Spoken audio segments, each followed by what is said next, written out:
our final one in the sequence, and we've been building up to this, is Buffalo Hunt by Walker. And this was a mid-1800s painting too, and this is pretty complex.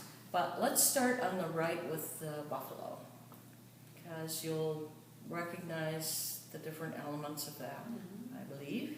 He's very close. Yep. Because it's very thick and his features are very, what's the word I'm looking for? Very, Pronounced? distinct, yes, thank you. Okay. So, and also, how close is he to the bottom of the picture plane? He is pretty close. Yeah, like about so that, remember to judge that too. That's why I like to keep the picture square to you on the table, is so that you're able to judge those distances accurately, okay? All right, so you're right about the detail, and he is close. And can you tell what he's doing? He is. Look at his feet and see what you think. Looks like he's running. Yes, he sure is. So you can tell his tail's up. Can you feel his mouth? Here's his, yeah, right there. Here. Yeah, and he's got his tongue hanging out. He's thirsty. At least his tongue is hanging out. Okay, now, why he's running is the Native American on horseback to the left. So, that whole object there is Native American on horseback. Okay, this so is now the Native American with the feathers. Yes, exactly. So you see his face? I do. Now, can you look at the horse a little bit and just see what he's doing? You can feel his... He's got his head down. He's grazing it. No. Sounds like. No, look at the legs. He's also running. Yes. Now look at the back legs. Do you want to use both hands? Oh yeah. And look at his tail. That'll give you an indication too. He's running. I would feel like it looks more like a gallop. Yes, yes, he certainly is galloping. He's going full tilt. Now, I'd like you to go up to the Native American's face and come down and trail down both his arms. Use, one finger for one arm and one finger for the other arm, and figure out where his arms are going. Is this his arm bent? Yes. So he's kind of like this? Yes. Do it a little bit. See how high his arm is? Yes. Okay, so he's got one arm straight out in front of him, and one arm bent back up by almost by his chin, right? Can you do that position? Well, kind of go like this, maybe kind of like... Now, one arm straight out. One arm straight out like If you were doing this, what would you be doing? I would be like I want to fight. A fight? Okay. Yeah. Look at what he's got in his hand. Is it a... Right here. Oh, hey. Is it a bow and arrow? There you go. Yeah. Kind of like fighting, but with a bow and arrow. Yeah. It's very aggressive. So he has just let go of the arrow. It's gone. Okay. Okay, so his hand has let go of the string. It's no longer holding it, and the arrow has gone. But look at where he's pointed. He's pointed towards the buffalo. Yes, so follow that arc. If he let that arrow go, follow the arc right along. Get in line with his two hands. I'm going to touch your hand, okay? Sure. Okay. We want to go right in this arc. Okay? Oh, you kind of made a little bit of a distinction of it too with the line.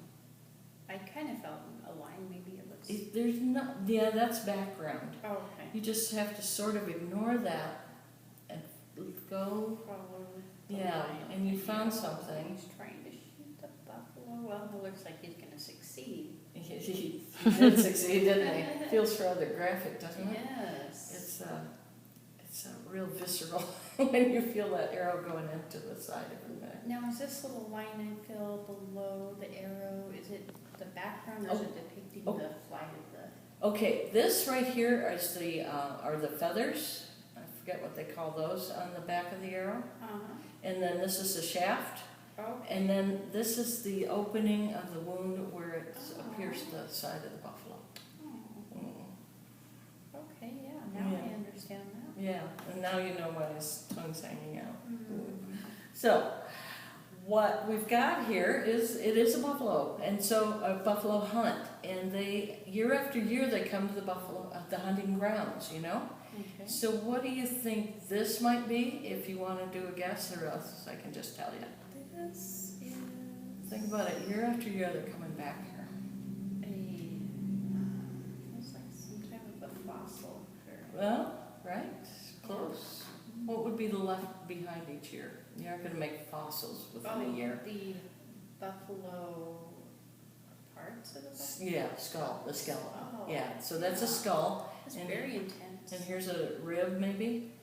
Oh, no. Yeah, this is pretty intense. Yeah, it's very intense. Yes, and you know, as she's doing this, I'm getting pictures, and I can imagine this happens with using visual. I'm getting pictures in my mind, which is what art does for me. Cool. Okay, so there's a number of bones in the left around. Yep. Now, in the background, we have hills that build up. You can see you can feel the hill lines, you know, that are going back into the distance. So that's one, and then go up, there's another one, Yep. and go, you can find the horizon line right They're up. getting taller. Yeah. Now, one of the things I'd like you to notice is right over here. Do you feel that? Yeah, it feels not as smooth as the Right, rest. right. So that is in the background. This is the buffalo hunt, so there's always a big herd, you know, and they're thundering across the prairie. Okay. So what might this be? Just buffaloes in the way back. You're depicting that they're running. Well, they're up at, here's our horizon down here a little bit. Mm-hmm. So this is up in the air.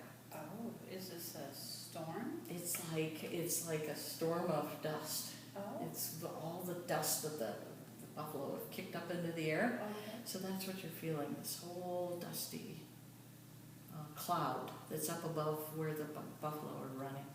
Okay. Yep. So one of the things I'd like to point out is Walker was also working with limited amount of reference material. Mm-hmm. And this horse, a horse does not run like this. This is the way a rabbit runs, Yeah. with the feet, the back feet stretched out and the front feet stretched forward. Right. A rabbit runs like that, a horse does not. So So it was his interpretation. it of what is, he you had. know, Yeah. yes, it's what he was able to capture, and without, you know, a still photography.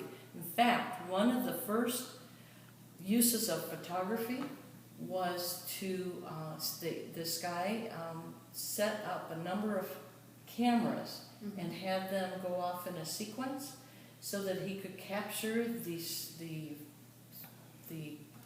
gait of a horse and see how it was that the horse actually runs. That was one of the first uses of, Oh, that's good to know. yeah, I know, it was a historic, rather historic use of the camera. It was, and they figured that out because they wanted, you know, they used to bet on horses a lot. So it was trying to figure out how to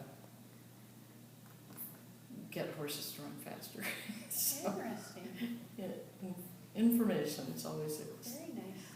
So, any questions about this guy? There's a lot going on with his, you know, his It's just shoes and his, the, very intense, and it's just, and I like how it's done in panoramic, so you can get the feel for a whole landscape. That's very helpful, the shapes of the actual whole framing. It's just got so much detail. I feel like I could just sit here after the presentation and study this, which is very helpful too. If you kind of give the person time to have their own quiet time to review it, just run their hands where they want and ask questions. No, that just helps with the whole taking in of what's going on, especially I feel like with more intense pictures like this one. Mm-hmm. You just kind of got to absorb it a lot of times. And that's true. You know, there's a lot of times where you might have somebody who, it might be the most they can do to get through one picture. Mm-hmm. And that's good, that's fine, you know? If they have a good time with one picture, they're more likely to come back and try See another one more. later on. And once they build up some skills, they'll be able to go much faster, like Melissa here. Mm-hmm. You know, this is very fast. A lot of times, most times, you're going to run into people who just take more time to figure stuff out. And that's just the way it is. Like I said, for sighted people, just really try to interpret it that the way you use your eyes, visually impaired or blind people use their hands. So try to make the connection there. And I think that'll really help you be successful in your docent activities. Thank you, ladies.